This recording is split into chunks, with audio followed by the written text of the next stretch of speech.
किस पाठ की ओर, कौन सा पाठ चल रहा था हम लोग का? पाठ 19 जीवन का सच। जीवन का सच। चलिए ठीक है, एक सेक्शन में ये हो चुका था, दूसरे सेक्शन में नहीं हुआ था, है ना? ए और बी में किसमें हो गया था? किस सेक्शन में इसकी पढ़ाई हो चुकी थी? बी में हो गया था। मैम बी में। बी में हो चुका था, मैम सेक्शन बी।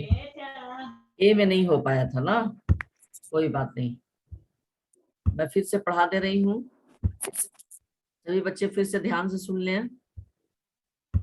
ओके,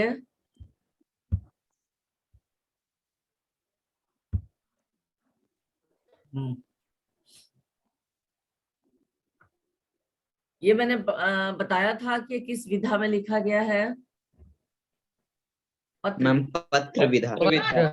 पत्र। अभी भी किसी के घर से आवाज आ रही है? हमको लगता है तुमको कोई भी ऑनलाइन गेम खरीद के दिलाने वाला है। मैं बार बार नहीं बोलूंगी, मैं उस बच्चे को रिमूव कर दूंगी अगर एक भी किसी बच्चे के फिर ऑन रहा माइक तो। आदित्य आर्या 8A, आपका माइक ऑन है। आदित्य आर्या ऑफ करो,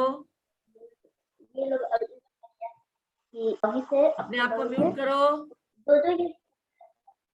क्या मैं पढ़ाऊंगी नहीं, यही करती रहूंगी? माइक ऑफ करो, माइक ऑफ करो, ये तरीका नहीं पता है? अभी भी आवाज आ रही है। भव्या सिंह, भव्या सिंह म्यूट करो। Bhavya Singh roll number 40, 7B की स्टूडेंट है क्या? इसमें क्यों आई है? 7 वालों मैम 8B। यहाँ पर मैम 8B में। Ma'am 8B। हाँ, ma'am C is of our section. यहाँ पर तो 7B शो कर रहा है। Some of the students haven't updated their profile, ma'am. Why? What's the problem? They don't know how the process to develop their profile. They don't know. If they are unable to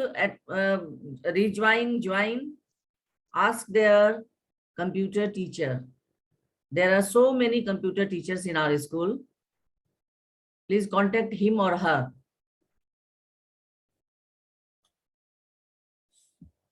चलिए, तो अब मैं शुरू कर रही हूँ पाठ जो है जीवन का सच। ठीक है, इसमें शायद मैंने आप लोगों को होमवर्क भी दिया था। कुछ बच्चों को याद आ रहा है कि मैंने होमवर्क दिया था? क्या दिया था? क्या दिया था होमवर्क? जितने भी विकलांग लोग हैं उनके बारे में पता करके उनकी मतलब उनकी उपलब्धियां, है ना, उनका अचीवमेंट, कि किस क्षेत्र में उन्होंने दिव्यांग होते हुए भी कौन सा शोध कार्य किया, कौन सा आविष्कार किया उन्होंने, उनका जन्म कहाँ हुआ, ठीक है, उनका पूरा विवरण। आ रही बात समझ में? ये मैंने होमवर्क दिया था। तो क्या कुछ बच्चे किए हैं या नहीं किए हैं? Yes ma'am. ये स्कूल खोलने पर ये प्रोजेक्ट है आप लोगों का। This is your project. ये सभी बच्चों को करना है और इसको करना है। आपका जो बायोशीट आता है ना, फाइल जो आता है, उसी फाइल में बनाना है, चार्ट पेपर पे नहीं बनाना है। बायोशीट जो आता है ना, स्टिक फाइल में सभी बच्चों को बनाना है। और जो जितना ज्यादा बनाएगा, दिव्यांग लोगों को ढूंढकर उनके बारे में, उनकी जीवनी या तो उनका पिक्चर खुद से बनाइए ड्रॉ करके, और जिन बच्चों को ड्रॉ करने नहीं आता है तो उनके पिक्चर को ढूंढकर उसमें चिपकाइए, वो स्टिक फाइल्स में, ठीक है।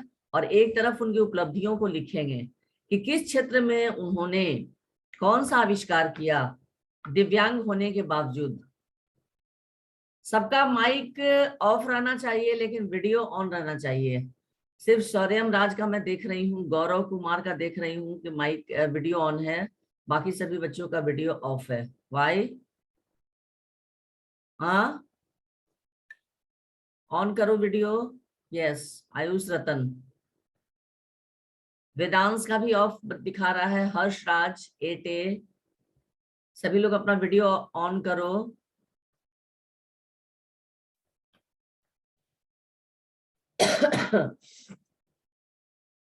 चलो मैं अब बताना शुरू करूं।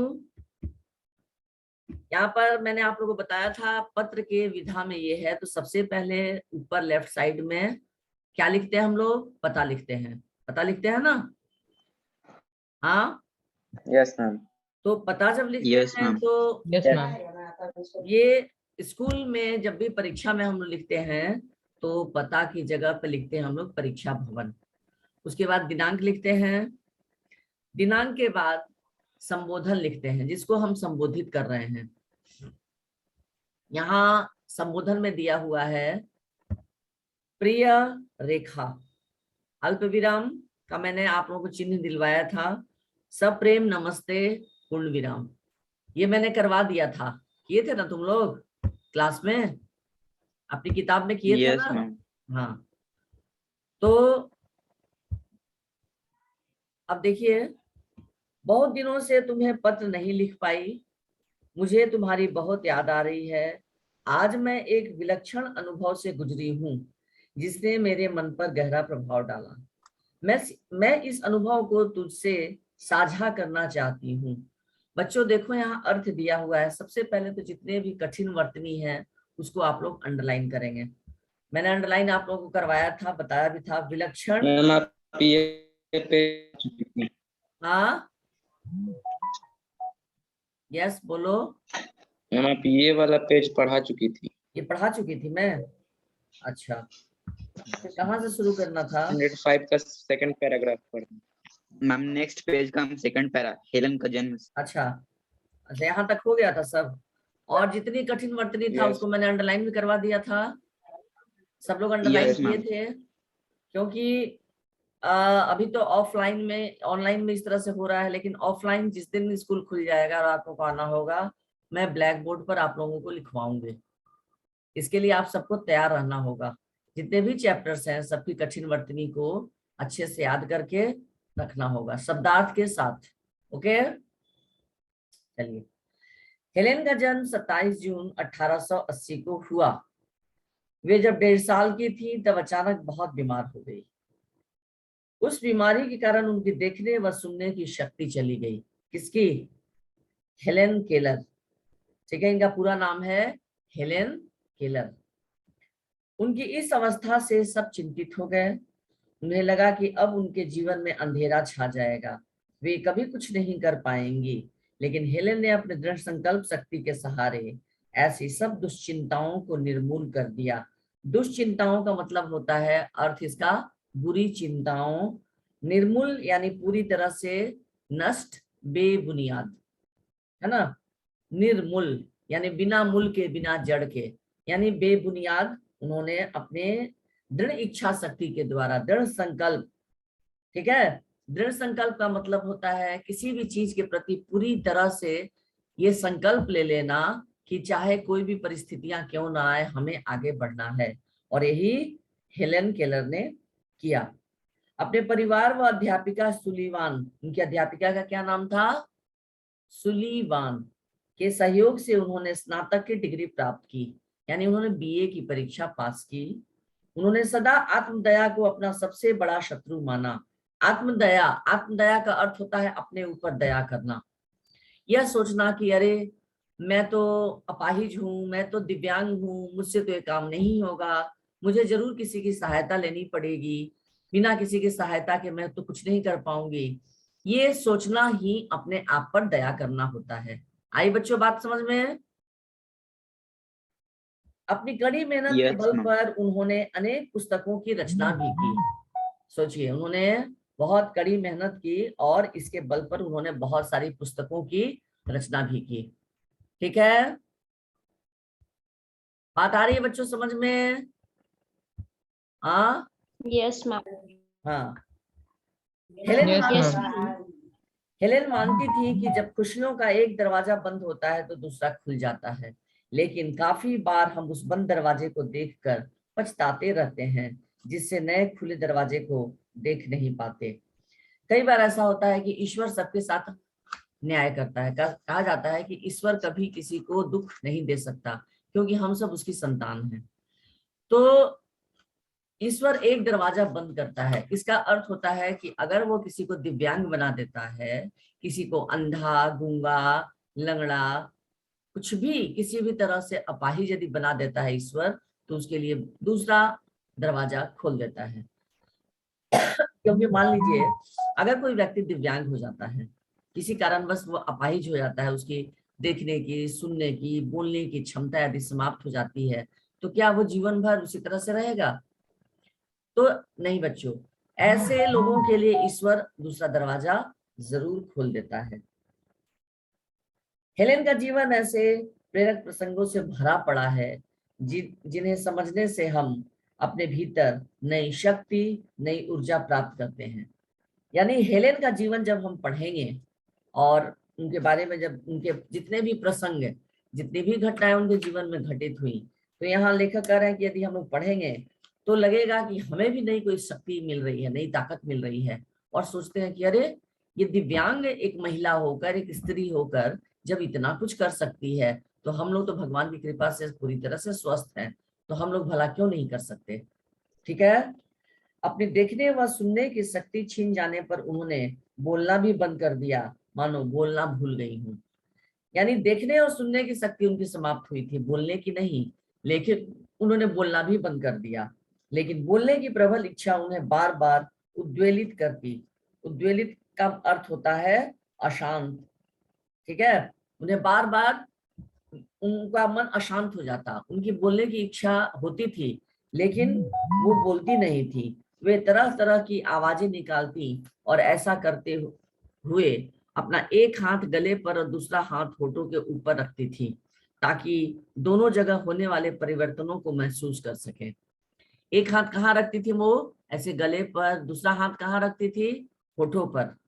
और जब वो कोशिश करती बोलने की, तो उनकी कोशिश होती थी कि किसी तरह से उनके मुंह से आवाज निकले, और जो आवाज निकलेगी उस आवाज को वो महसूस करना चाहती थी। आ रही बात समझ में? इसीलिए वो क्या करती थी, एक हाथ को गर्दन पे रखती थी, दूसरे हाथ को मुंह पे रखती थी, तो महसूस कर सके। लेकिन कभी कभी प्रयास करने पर भी बोलने में असमर्थ रहती। लेकिन कभी कभी वो बहुत कोशिश करती, लेकिन बोल पाने में वो असमर्थ रहती। इससे उनका गुस्सा व तनाव बढ़ जाता। अब मान लीजिए हम लोग कि अगर सुनने की कोई ताकत किसी की चली जाती है, देखने की ताकत चली जाती है, लेकिन बोलने की क्षमता रहती है, और बोलने की कोशिश हम करते हैं, लेकिन जब बोल नहीं पाते तो क्या होता है, मन खिन्न हो जाता है, चिढ़ जाता है मन, कि हम इतनी कोशिश कर रहे हैं लेकिन बोल नहीं पा रहे हैं। तो इससे क्या होता था, हेलेन के मन में गुस्सा और तनाव बढ़ जाता। एक दिन वे अपने अध्यापिका के साथ होरेस मान स्कूल, ये नाम सब अंडरलाइन करेंगे, होरेन मान स्कूल की प्राचार्य सारा फुलर, होरेस मान स्कूल की प्राचार्य जो थी, प्रिंसिपल, उनका क्या नाम था? सारा फुलर। ये सब नाम बच्चों याद करोगे, ठीक है? अंडरलाइन कर रहे हो सब लोग? यस और no? Yes, ma'am. Yes, Yes, ma'am. ma'am. सब लोग इसको अंडरलाइन करते चलो। प्राचार्य का नाम था सारा फुलर। से जब वो मिलने गई, जिन्होंने हेलेन के अनुरोध को स्वीकार कर उन्हें पढ़ाने व बोलना सिखाने का जिम्मा उठाया, तो उन्होंने हेलेन को के अनुरोध करने पर उन्होंने स्वीकार किया कि चलो ठीक है, मैं तुम्हें पढ़ना और बोलना सिखाऊंगी। सर्वप्रथम सारा जी ने बोलते हुए हेलेन के हाथ को अपने चेहरे पर रखा, ताकि वह होठों व जीभ की बनावट और उनमें आ रहे परिवर्तनों को समझ सके। उनकी नकल करते करते वे पहले कुछ अक्षर बोलना सीखी और धीरे धीरे पूरे वाक्य बोलने लगी। तो सारा जी ने क्या किया? पहले बोलते हुए हेलेन के हाथ को अपने चेहरे पर रखा, ताकि वह होठों और जीभ की बनावट, यानी होठ उनके कैसे हिल रहे हैं, किसी वर्ण को बोलने के लिए होठ उनके कितने ऊपर जा रहे हैं, कितने नीचे जा रहे हैं, और इस परिवर्तन को हेलेन समझ सके, तो इसके लिए उन्होंने ऐसा किया। और उनकी नकल करते करते हुए पहले कुछ अक्षर पहले बोलना सीखी, क्योंकि बच्चों आप लोगों को पता है कि सबसे पहले बच्चा, कोई भी बच्चा, आप लोग भी पहले अक्षर सीखे होंगे बोलना, वर्ण, है ना। पहले बच्चा क्या बोलता है, म, प, ये बोलता है ना। म बोलना सबसे आसान होता है, इसीलिए बच्चा सबसे पहले माँ बोलता है। जब बच्चा सीखता है बोलना तो सबसे पहले म करते करते माँ बोलता है, ठीक है। तो वही इनके साथ भी हुआ, पहले कुछ अक्षर बोलना सीखी और फिर धीरे धीरे पूरे वाक्य को बोलना सीख गई। जब उन्होंने पहला वाक्य बोला तो उनकी खुशी का ठिकाना न रहा। बच्चों, ये हम लोग के साथ भी होता है। मान लीजिए कोई काम करने का प्रयास हम करते हैं, मान लीजिए हमको कहीं कूदना है, तो पहले कूदते हुए हमें डर लगता है, तो पहले हम लोग क्या करेंगे, थोड़ी कम ऊंचाई से कूदेंगे, फिर थोड़ी उससे ज्यादा ऊंचाई से कूदेंगे, फिर थोड़ी ज्यादा ऊंचाई से कूदेंगे, और धीरे धीरे धीरे धीरे हम अपनी ऊंचाई को बढ़ाते जाएंगे। और जिस दिन बहुत ऊंचाई से कूदेंगे, या किसी भी कार्य को करने के लिए जब हम पहले कोशिश करेंगे, तो पहले तो हमें डर लगेगा कि पता नहीं हो पाएगा कि नहीं हो पाएगा।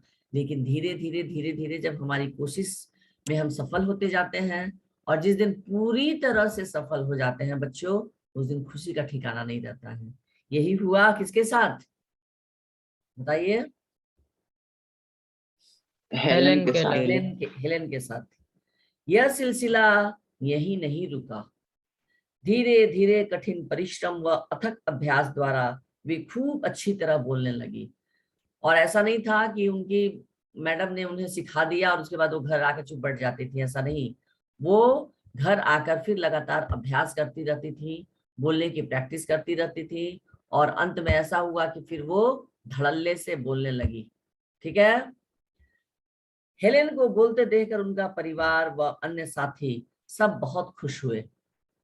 उन लोगों को लगा कि अरे, जो लड़की पहले बोलती थी, बीच में अचानक उसने बोलना बंद कर दिया, अब उसने फिर से बोलना शुरू कर दिया, तो पूरा परिवार उनका बहुत खुश हुआ। अपनी यह खुशी उनके लिए ईश्वरीय वरदान से कम नहीं थी, जिसने उनके आसपास सारी प्रकृति को खुशनुमा कर दिया। यानी उनकी यह खुशी जो है वो किसी वरदान से कम नहीं थी, क्योंकि उनकी सारी प्रकृति आसपास, जब हम बहुत खुश होते हैं तो हमें प्रकृति की जितनी चीजें हैं आसपास, फूल, पौधे, कोई भी दृश्य हमें बहुत अच्छा लगता है। लेकिन जब मन दुखी होता है तो सुंदर चीजें भी असुंदर लगती हैं। जो चीजें खुशी देती हैं वो भी खुशी नहीं दे पाती। ये कब होता है, जब मन अशांत रहता है। लेकिन हेलेन बहुत खुश हो गई, उनका सपना सफल हो गया, उनकी कोशिश सफल हो गई, और फिर उनकी सारी आसपास की प्रकृति उन्हें बहुत अच्छी लगने लगी। हेलेन का मानना था कि यदि हम अपना चेहरा सूर्य के प्रकाश की ओर रखें तो कोई परछाई नजर नहीं आएगी। ये बिल्कुल सही बात है। परछाई कब बनती है बच्चों, अंधेरे में। क्या रोशनी में परछाई बनती है, बताइए। No ma'am. बिल्कुल नहीं। अंधेरे में, No. धुंधलके में, आप लोग देखिएगा शाम के वक्त, जिस समय ना पूरी रोशनी रहती है ना पूरा अंधेरा, उस समय परछाई बनती है। तो जीवन में यदि कोई दृष्टिकोण सकारात्मक है तो नकारात्मकता का अस्तित्व समाप्त हो जाता है। यानी जिस तरह से अंधेरा को दूर भगाता है कौन, रोशनी, है ना। वो रोशनी किसी भी चीज की हो, चाहे सूर्य की रोशनी हो या चारों तरफ उजाला फैला हो, तो अंधेरा अपने आप नष्ट हो जाता है। ठीक यही चीज होता है यदि हमारे दृष्टिकोण सकारात्मक हो, पॉजिटिव एटीट्यूड अगर हमारे पास हो, तो नकारात्मकता यानी जितनी निगेटिविटी है, नकारात्मक बातें, वो अपने आप दूर हो जाती हैं। ऐसे में हम सीमाओं को अच्छे अवसरों में बदल सकते हैं और जीवन में पूर्णता व संतुष्टता का अनुभव कर सकते हैं। अब लेखिका कह रही है कि ऐसे में क्या होता है कि हम किसी भी समय को क्या कर सकते हैं, कोई भी कार्य को अच्छे अवसर में, यानी यदि हमें समय मिलता है, कोई भी कार्य करने का मौका मिलता है, तो हम क्या करते हैं, उस काम को सकारात्मक भाव से करते हैं और अच्छे अवसर में बदल सकते हैं। यानी भगवान ने हमें जो समय दिया है, उस समय को हम अच्छे रूप में बदल सकते हैं और अपने जीवन में पूरी तरह से पूर्णता का और संतुष्टता का अनुभव कर सकते हैं। लेकिन ये तब संभव होगा जब हमारे अंदर सकारात्मक भाव होंगे। अब मान लीजिए हेलेन की आवाज नहीं थी, आवाज बोलना भूल गई थी, मुंह से सिर्फ गो गो करके कुछ बोलती थी, कोई आवाज क्लियर नहीं होती थी। लेकिन अगर वो अपनी इस इच्छा शक्ति को अंदर ही अंदर दबा लेती, मन में दबा लेती, तो क्या वो बोलने में सफल हो पाती? बताइए। No, ma'am. ये संभव कैसे हुआ? जब उनके अंदर इच्छा शक्ति उत्पन्न हुई कि नहीं, हमें अब बोलना भी सीखना है, किसी तरह मुझे बोलना है। अब ये बोलने के लिए कहीं भी जाने की जरूरत पड़ेगी, किसी से शिक्षा लेने की जरूरत पड़ेगी, वो सब लेंगे लेकिन बोलेंगे। क्योंकि मन में, मानव के मन में यदि भाव पैदा हो जाए कि हमको ये कार्य करना है और कितनी भी परेशानियां क्यों ना आए लेकिन हमको ये कार्य करना है, तो फिर आप भी कर सकते हैं, हम लोग भी कर सकते हैं। जीवन में सिर्फ अवसर नहीं, अवसर के साथ साथ इच्छा शक्ति होना भी जरूरी है बच्चों। मान लीजिए आपके मम्मी पापा ने आपको अवसर दिया पढ़ने के लिए, आपके पास किसी तरह की कोई कमी नहीं है, अवसर है, लेकिन अगर आपके पास इच्छा शक्ति नहीं है, पढ़ने की इच्छा नहीं है, तो फिर आप जीवन में कभी भी अपनी पढ़ाई पूरी नहीं कर सकते हैं। पढ़ाई पूरी करने के लिए सिर्फ पढ़ाई ही करना पर्याप्त नहीं है, फिर अच्छे अंक आना, जीवन में आगे बढ़ना, कुछ बनना, ये सारी चीजें तभी जब पूरी होंगी बच्चों, जब आप में इच्छा शक्ति भी रहेगी। आ रही बात समझ में? Yes, ma'am. हाँ, हमारी अध्यापिका ने कहा कि हेलेन का जीवन सबको प्रेरणा देता है कि सच्ची लगन, निष्ठा, दृढ़ता व निरंतर प्रयत्न से हम अपने लक्ष्य को प्राप्त कर सकते हैं। यह सब सुनकर मेरे मन में भी कुछ कर गुजरने का नवीन उत्साह भर गया है। अब ये जो पत्र लिखने वाली है, कौन पत्र लिख रही है? पत्र लिखने का तन्या. तनया, तनया लिख रही है अपनी सहेली किसको? रेखा को, है ना? आ रही बात समझ में? ये पाठ जो है पत्र विधा में है। तनया जो है अपनी सहेली रेखा को पत्र लिख रही है। रेखा और को लिख पत्र का रही है। विषय क्या है बच्चों? पत्र का विषय क्या है? किसके संबंध से में बातें लिख रही है तनया? बताओ। तनया नामक जो लड़की है रेखा को पत्र लिख रही है, किससे संबंधित बात लिख रही है? विकलांग लोगों विकलांग लोगों में। विकलांग लोगों में भी सबसे ज्यादा विकलांग लोगों में भी लिख रही है किसके बारे में? हेलेन केलर के बारे में, है ना? मैम हाँ, हेलेन केलर के बारे में वर्णन कर रही है। बहुत सारे विकलांग लोगों के बारे में बात कर रही है, लेकिन यहाँ हेलेन केलर के बारे में बात कर रही है कि हेलेन केलर के बारे में कि वो किस तरह से बोलने के लिए वो क्या क्या काम करती थी, किस तरह से उन्होंने अपने जीवन कठिन परिश्रम किया, अभ्यास किया और फिर वो बोलने में सफल हो गई। ठीक है, तो इस तरह से यह सब सुनकर आप लोगों के भी मन में बच्चों होता है कि नहीं? जैसे ये लड़की जो है तनया है, वो लिख रही है कि यह सब सुनकर मेरे मन में भी कुछ गुजरने का नवीन उत्साह भर गया। तो आशा करती हूँ कि तुम्हें भी यह पढ़कर अच्छा लगेगा। अपने माता पिता को मेरा प्रणाम कहना, छोटे भाई को प्यार देना। तुम्हारी मित्र तनया। तो इस तरह से बच्चों, क्या आप लोगों को ऐसा नहीं लगता है कि जीवन में बहुत सारे ऐसे लोग हैं जो अपंग होते हुए, शारीरिक रूप से कमजोर होते हुए भी जीवन में नाम कमा लेते हैं, है कि नहीं? तो हम लोग को तो भगवान की Yes, कृपा yes. से पूरी तरह से शारीरिक रूप से स्वस्थ है हम लोग, किसी तरह से कोई कमी नहीं है। जब ईश्वर ने हमारे में कोई कमी नहीं की, तो क्या हम लोगों में कमी करनी चाहिए बच्चों? अपने आप में हम लोगों को कमी करनी चाहिए? No, ma'am. नहीं, No, ma'am. बिल्कुल नहीं। ईश्वर ने हमें संपूर्ण बनाया है, यानी हम अच्छे से देख सकते हैं, बोल सकते हैं, सुन सकते हैं, है ना, चल सकते हैं। तो फिर जब हम पूरी तरह से संपूर्ण हैं, पूरी तरह से पूर्णता है, तो फिर हम अपने जीवन में अपूर्णता क्यों रखें, कमी क्यों रखें? अब कमी की बात आती है कि हम कमी कहाँ कहाँ रखते हैं बच्चों। हम कमी रखते हैं पढ़ाई करने में, हम कमी रखते हैं जीवन में कुछ करने में। अभी जैसे होमवर्क मैंने आप लोगों को दिया था कि सभी जितने भी विज्ञान में या हमारे देश में या विदेशों में, जरूरी नहीं है कि शारीरिक अपंगता सिर्फ भारत में ही है।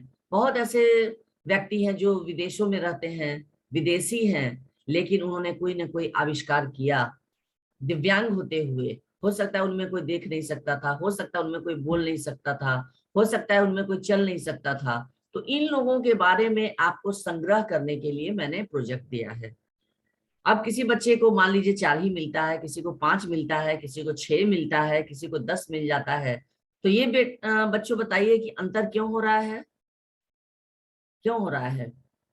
जो बच्चा जितना ज्यादा ढूंढेगा, जितना ज्यादा सर्च करेगा इस पर, किसी किताब से या नेट से या इच्छा कहीं शक्ति से, मैम। उसको उतना ज्यादा मिलेगा। जो सोचेगा कि चलो 2 लिख लिए बहुत हो गया, अब ज्यादा क्या करना है, तो 2 ही करके बैठ जाएगा। तो आखिर अंतर कहाँ हो इच्छा रहा है? शक्ति। आपकी मेहनत में हो रहा है ना। तो कहने का इच्छा शक्ति। अभिप्राय यही है कि कहीं भी मेहनत करने से पीछे न भागे, ठीक है। क्योंकि अब मान लीजिए कोई बच्चा 8 बना कर लाया, 8 वैज्ञानिकों का या 8 लोगों के बारे में उसने खोजा, ढूंढा और पता किया कि हाँ ये किस तरह से विकलांग थे, कौन सी शारीरिक अपूर्णता थी इनमें, और क्या उन्होंने आविष्कार किया। ये सब जो बच्चा कोई बनाकर लिख कर लाएगा तो ऑब्वियसली उस बच्चे को अच्छा मार्क्स मिलेगा। तो दूसरे जो देखने वाले बच्चे हैं वो सोचेगा कि 10 में हमको तो 2 ही मिला, हमको तो 4 ही मिला, हमको 5 ही मिला, देखो उसे 10 में 10 मिल गया। तो आखिर ये अंतर क्यों हुआ? कहीं ना कहीं कोई कमी हो गई ना आपसे, बताइए। हाँ यस मैम। यस, तो इस यस मैम। कमी को दूर करना है, हमें हमेशा आगे बढ़ना है। अभी देखो बच्चों, अभी फिर कोरोना के कारण हम लोग ऑनलाइन पढ़ाई की ओर मुड़ गए हैं, लेकिन ये ज्यादा दिनों तक नहीं रहेगा, ठीक है। लेकिन हर हाल में हमें पढ़ाई करनी है, हर हाल में हमें आगे बढ़ना है। यानी परिस्थितियां हमारे लिए कभी बाधा नहीं बनने देना है कि हाँ चलो अब कोरोना हो गया है, कोरोना का माहौल हो गया है तो हम घर में ही डूब के रहें, घर में ही बैठे रहें, घर में ही रहें। नहीं, घर में रहिए, सुरक्षित रहिए। हाँ, पढ़ाई करने के लिए भी स्कूल नहीं आ सकते हैं तो घर में पढ़ाई कीजिए। मैं ये नहीं कहती कि 24 घंटा आप पढ़िए, एक आइडियल टाइम टेबल बनाइए जिसमें सभी विषयों का समावेश हो।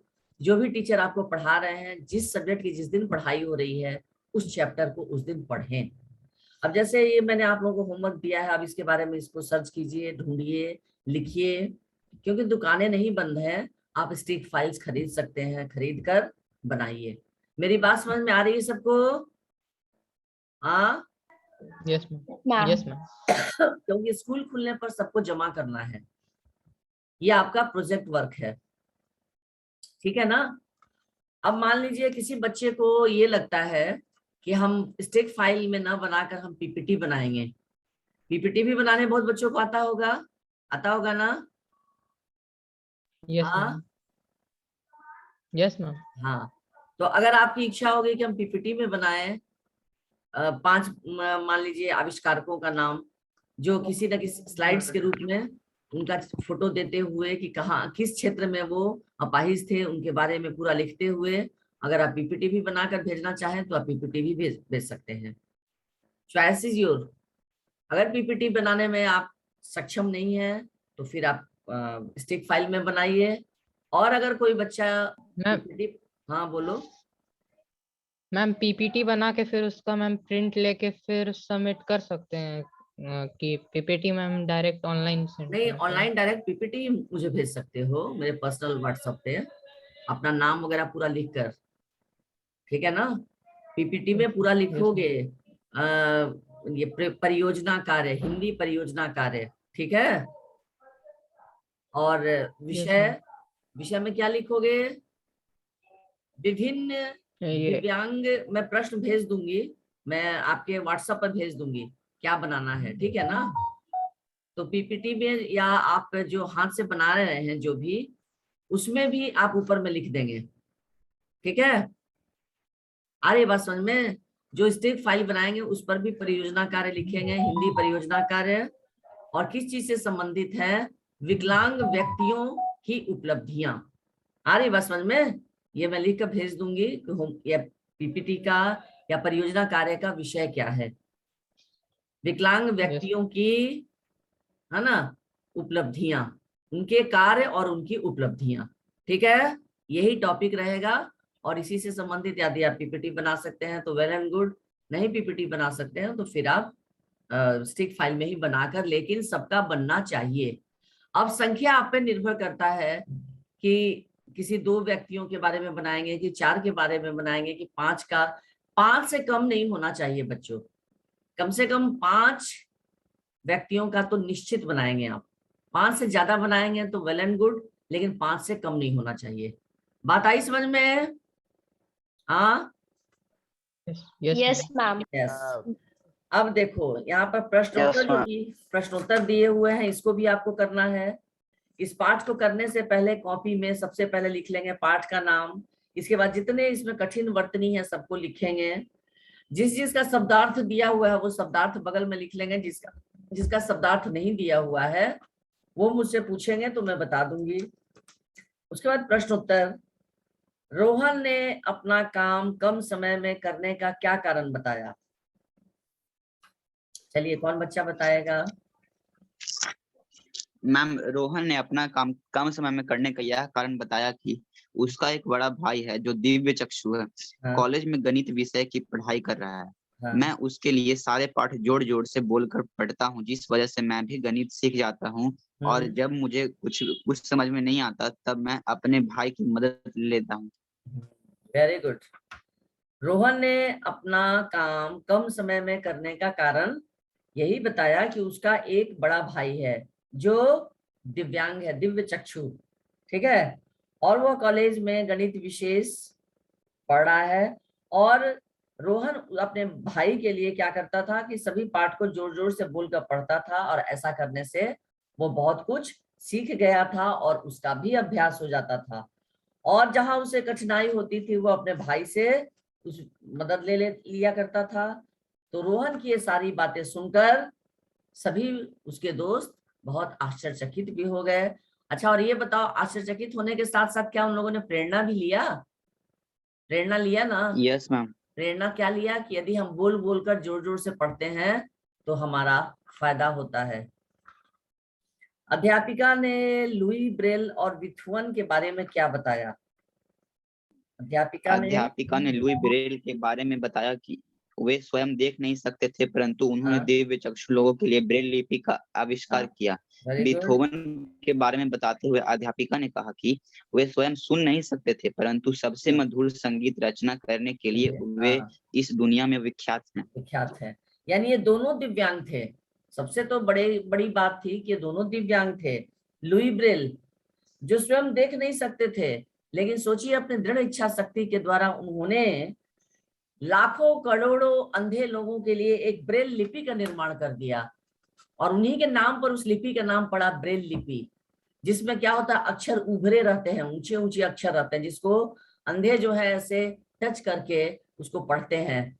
ठीक है, और विथुमन के बारे में अध्यापिका ने बताया कि जो सुन नहीं सकता था और वैसा व्यक्ति सबसे मधुर संगीत रचना किया। यानी मधुर संगीत की रचना तो उसने कर दिया, लेकिन जो व्यक्ति कान से बहरा था, सुन नहीं सकता था, उसे पता नहीं है। अब मान लीजिए कोई व्यक्ति बोल नहीं सकता है, कान से सुन नहीं सकता है, लेकिन उसने इतना जीवन में अच्छा कार्य कर दिया, कुछ निर्माण कर दिया, कुछ रचनात्मक कार्य कर दिया, लेकिन जिसको देख नहीं सकता, सुन नहीं सकता, लेकिन अमर हो गया। तो ये अध्यापिका ने इन दोनों के बारे में बताया। बोलने की प्रबल इच्छा शक्ति के कारण हेलेन क्या क्या करती थी?